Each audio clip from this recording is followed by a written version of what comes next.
नमस्कार विद्यार्थी मित्रांनो, आजच्या या व्हिडिओमध्ये आपण अशा एका इन्स्टिट्यूटबद्दल डिस्कशन करणार आहोत जे इन्स्टिट्यूट 11वी मध्येच नीटसाठी ॲडमिशन घेताना विद्यार्थी आणि पालकांचं स्वप्न असतं की आपल्याला या इन्स्टिट्यूटमध्ये ॲडमिशन हे मिळावं।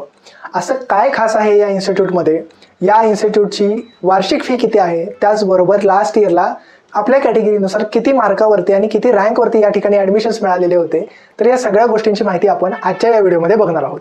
नमस्कार, माझं नाव ऋषिकेश आणि आजच्या या व्हिडिओमध्ये आपण बघणार आहोत एम्स दिल्ली म्हणजेच all India institute of medical sciences दिल्लीबद्दल। सो हे इन्स्टिट्यूटमध्ये आपल्याला माहिती असेल की MBBS कोर्स तर इथं अवेलेबल आहेच, पण MBBS सोबत बघा MBBS कोर्स आहेच, त्याचबरोबर नर्सिंगचे कोर्सेस सुद्धा या ठिकाणी अवेलेबल आहेत। BSc नर्सिंग तुम्ही इथून करू शकता। त्यानंतर काही पॅरामेडिकल कोर्सेस सुद्धा आहेत, जसे की ऑप्टोमेट्री आहे, रेडिओग्राफी आहे, तर हे पॅरामेडिकल कोर्सेस सुद्धा एम्स दिल्ली या ठिकाणी अवेलेबल आहेत। हे झालं अंडर ग्रॅज्युएटमध्ये। त्यानंतर पोस्ट ग्रॅज्युएट कोर्सेस सुद्धा या ठिकाणी अवेलेबल आहेत, म्हणजे आफ्टर ग्रॅज्युएशन झाल्यानंतर पुढे तुम्हाला स्पेशलायझेशन्स करायचे असतील तर MD MS असे कोर्सेस सुद्धा या ठिकाणी तुम्हाला बघायला मिळतील।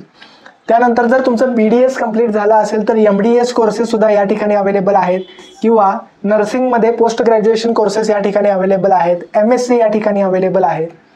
याच्यानंतरचे सुद्धा काही सुपर स्पेशलायझेशन कोर्सेस सुद्धा तुम्हाला एम्स दिल्लीमध्ये बघायला मिळतील, आणि त्याच्यानंतरचे डॉक्टरल कोर्सेस म्हणजे PhD प्रोग्राम सुद्धा या ठिकाणी अवेलेबल आहे।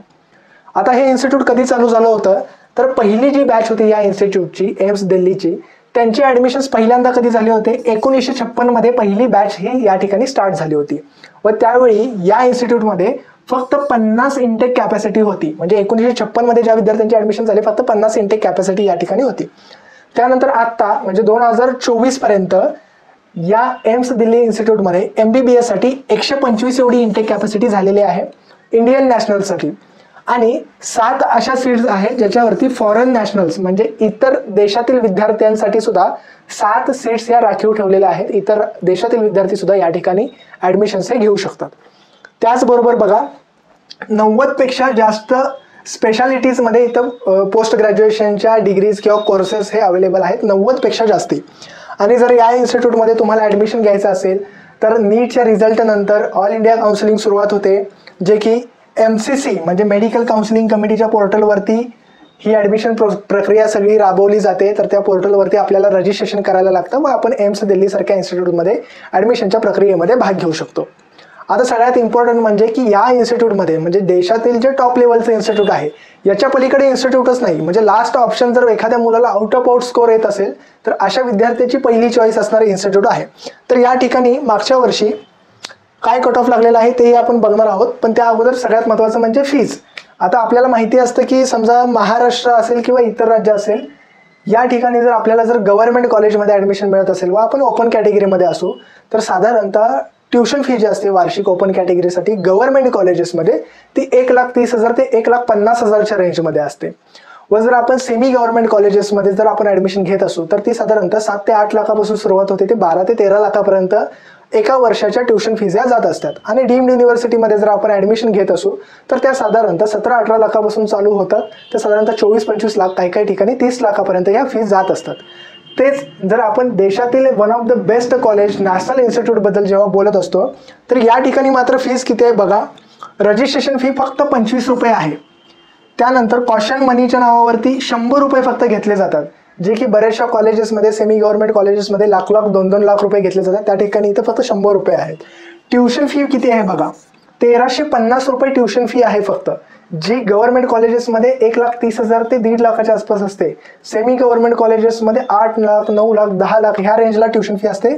ती एम्स सारख्या इन्स्टिट्यूटमध्ये जिथं तुम्हाला best education, quality education, best infrastructure, best hospital ह्या सगळ्या गोष्टी मिळत असून सुद्धा एवढ्या कमी फीमध्ये तुम्हाला हा कोर्स अवेलेबल हा केलेला आहे।